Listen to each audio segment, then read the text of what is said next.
misalkan udah bersedia, terus juga kita nanyain apakah ada yang ingin ditanyakan terlebih dahulu. Misalkan nggak ada, oke, langsung aja tutup tirai, jangan lupa untuk menjaga privasi. Nah selanjutnya kita ubah dulu bednya jadi 45 derajat ini pada pasien yang tapi kita pre-memory aja. Ini ceritanya udah diubah posisinya ya, 45 derajat udah. Habis itu jangan lupa cuci tangan pakai handscoon. Habis itu kita siapin peralatannya. Yang pertama perlak dulu kita pasang. Permisi ya Pak, saya izin untuk menurunkan selimutnya sedikit. Ini ibu kan ya. Oke. Jangan lupa pas pasiennya di tahap orientasi, berarti pasiennya kan nanti kita suruh pasien buat nyebutin identitas kayak nama dan tanggal lahir. Itu tuh kita sambil ngeliat gelang pasien. Kita lihat bener nggak gitu. Setelah itu di dada pasien. Terus habis itu kita pasang anduknya juga di dada pasien. Kita selipin anduknya. Terus abis itu kita kaji mulutnya terlebih dahulu. Kita minta pasien untuk buka mulut.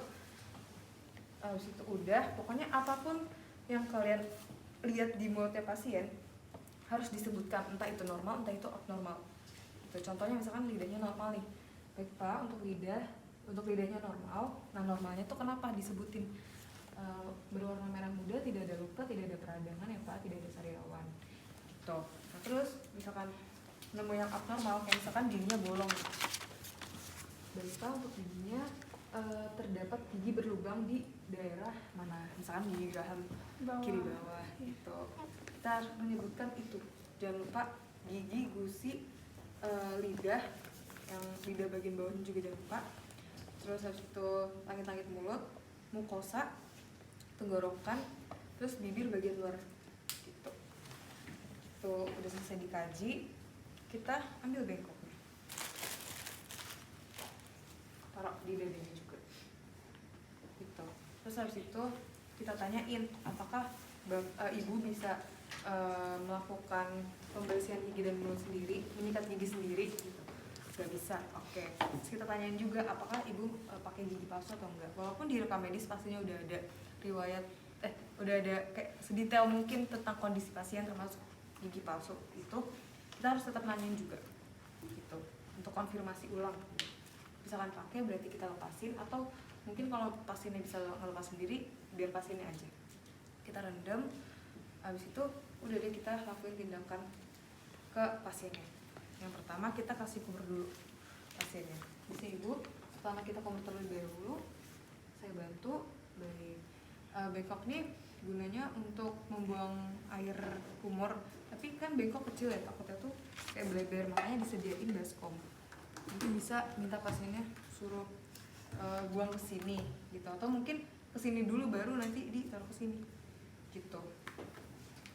Itu habis kumur kita bilang ke pasien, kan tadi pasien nggak bisa gosok gigi sendiri kan, kita bilang ke pasien, ibu selanjutnya saya bakal memberikan ibu sikat gigi, nanti ibu bisa menyikat gigi sendiri sembari mengikuti arahan dari saya gitu. Tadi udah kumur, itu kita rendam dulu di air, kita kasih odol, kita kasih ke pasiennya. Ini ibu, silakan.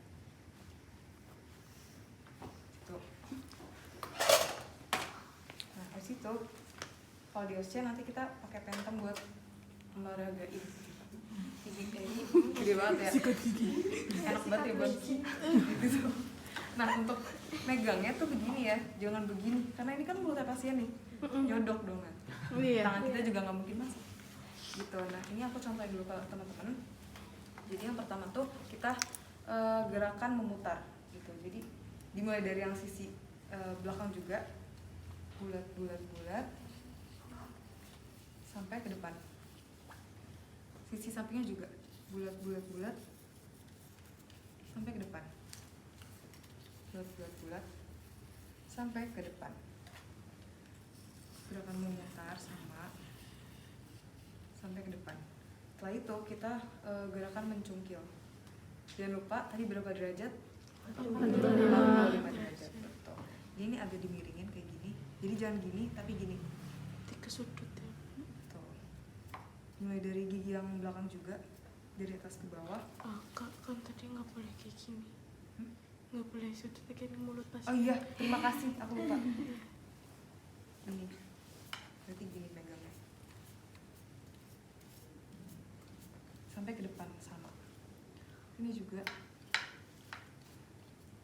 sampai ke depan. Yang bawah berarti dari bawah ke atas.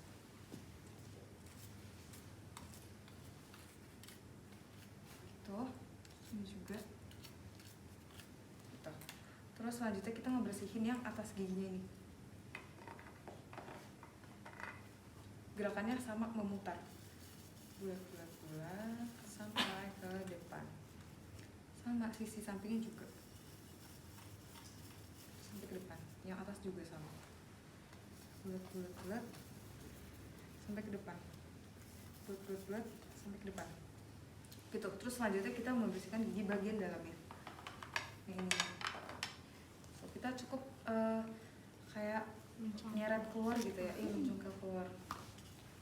Dari samping dulu sampai ke tengah. Ini juga.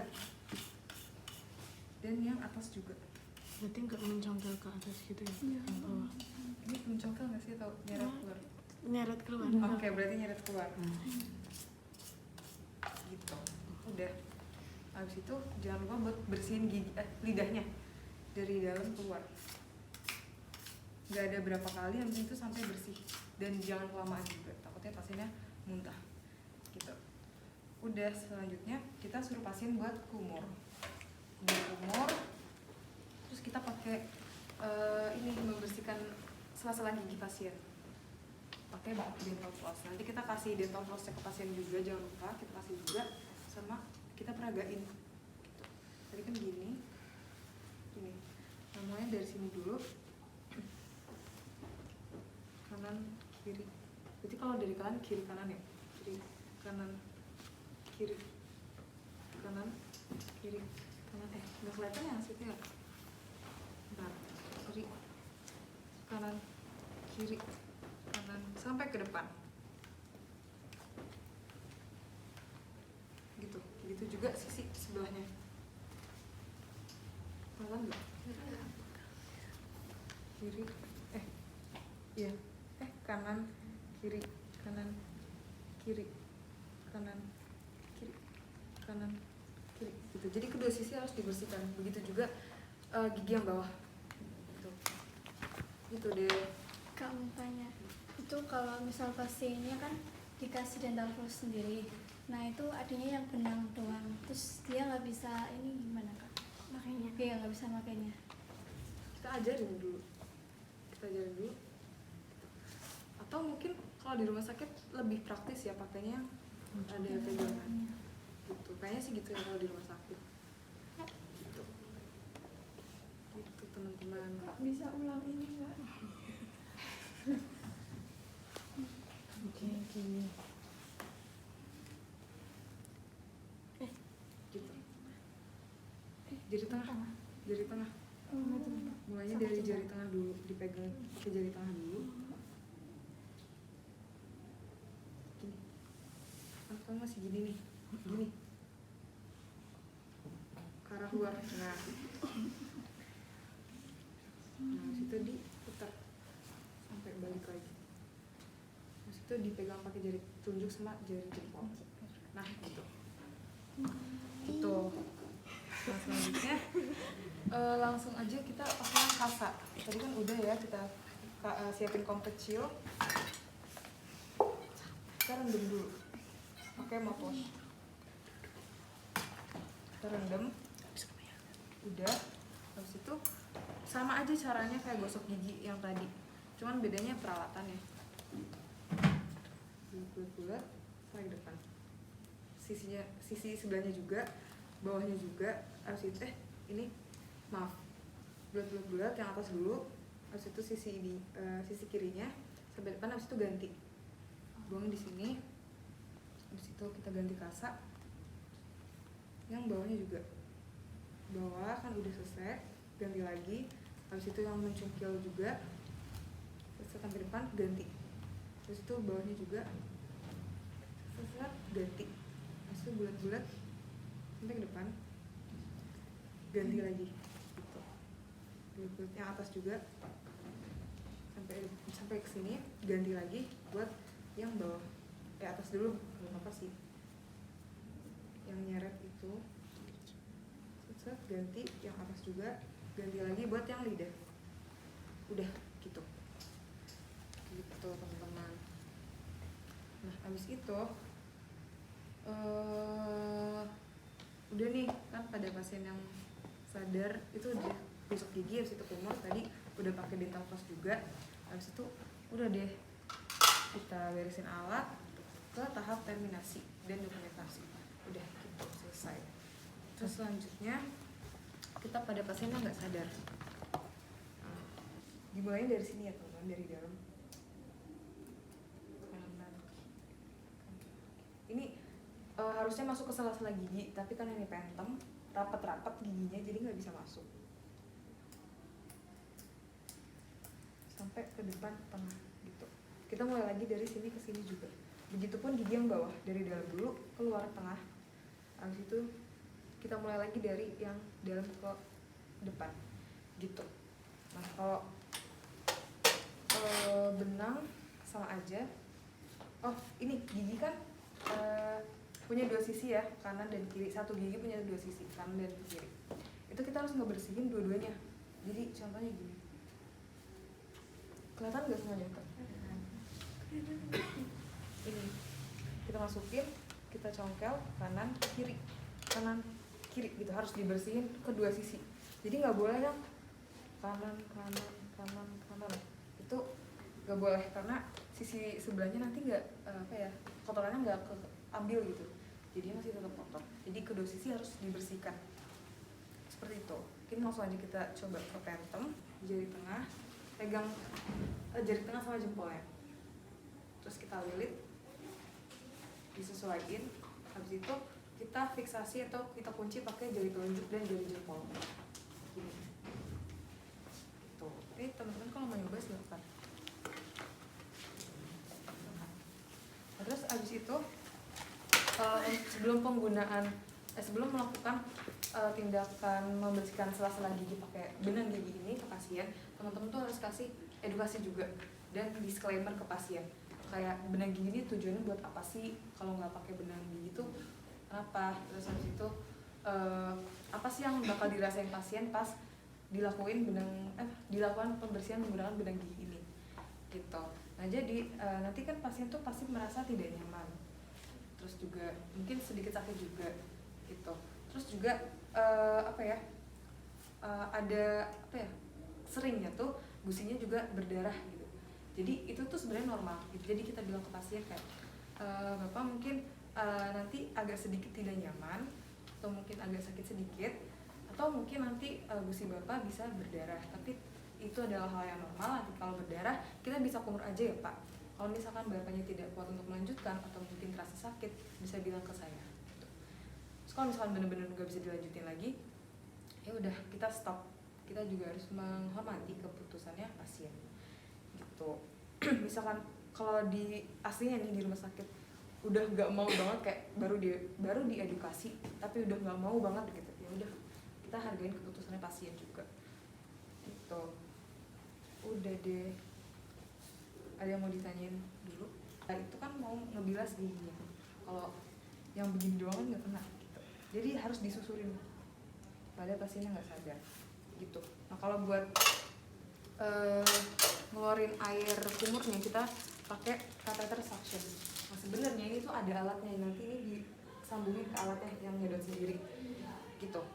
Nah tetap pakai tomblet buat ngebuka mulut pasien. Habis itu kita suction alias kita sedot airnya. Nah maksimal banget itu 10 detik, karena takutnya tuh pasien nanti hipoksia. Hipoksia itu adalah kekurangan oksigen gitu. Jadi udah 10 detik, kalau masih ada air kita cabut dulu, biarin pasien itu nafas gitu. Habis itu kita masukin lagi buat penyedotan airnya. Itu udah deh selesai pada pasien yang nggak sadar. Jadi pada pasien yang nggak sadar itu cukup disikat gigi aja, nggak usah pakai dental floss gitu. Nah penggunaan mouthwash ini opsional pada pasien yang sadar, itu kan nanti udah disikat gigi, abis itu pakai dental floss kan. Nah abis itu udah sebenarnya nggak pakai ini pun nggak apa-apa. Kalau misalkan mau ditanyain ke pasien pun nggak apa-apa, kayak apakah dokter ini memakai obat kumur atau enggak, misalnya enggak ya udah nggak usah gitu. Nah penggunaan motos ini juga digunain pada pasien yang giginya tuh nggak ada semua, maksudnya gigi aslinya tuh nggak ada, jadi full pakai gigi palsu. Jadi itu cukup kumur aja pakai ini, karena kan tinggal gusi kan, apalagi yang mau digosok kan takutnya lecet kan gusinya gitu. Nah di sini ada 2 alat buat menggosok gigi. Yang pertama pastinya sehari-hari kita pakai gigi ini. Nah tapi ada satu lagi, kita nanti pakai kasa. Ini kan kasa steril ya, kotak persegi panjang, persegi panjang. Nah sebenarnya kita tuh pakainya kasa bulat, tahu kan teman-teman? Harusnya kita pakai itu kasa bulat. Nah habis itu kita siapin foam kecil. Nanti buat ngambil kapasnya itu kita pakai pinset, namanya ini pinset chirurgis yang kita pakai, ada geriginya gitu. Jadi kita masukin kasanya ke sini, foam kecil masukin, habis itu kita rendam pakai mouthwash ini. Kita rendam. Nah, untuk waktu rendamannya nggak ada waktunya, jadi ya udah yang penting tuh cukup terendam aja gitu. Habis itu udah ada digosok ke giginya pasien gitu.